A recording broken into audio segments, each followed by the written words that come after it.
I think majority of the issues I see are horses that don't know how to accept leg, and that is both the dead lazy horses and the overly sensitive ones. The overly sensitive ones teach people not to put their leg on. The dead lazy ones teach people to take too much responsibility for them to keep going. So it's the same issue, but different expressions of it. So we must always use that light aid that we want them to listen to. Then we have a short window of opportunity to impress upon them what that means. And the most important part of this whole process is when you feel them even think about giving you the right answer, you release the pressure.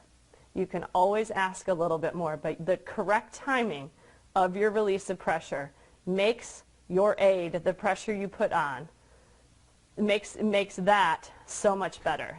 The release of pressure becomes your most powerful tool. This is where the full descent to the head and neck is. His head's on the ground.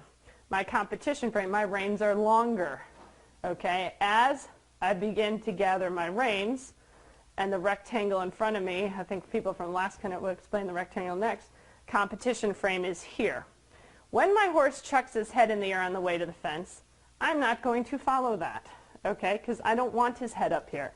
When I slow my horse down, I'm not going to slow him down with my hands up here because I don't want his heads up there. My reins are going to be an appropriate length, so the mouth is always where I want it to be. If they change, if when I have my hand here and his head goes below the line, so the head's down there and they're heavy on your hands, I'm going to use my leg to kick his head up. I'm not going to pick my hand up first, okay?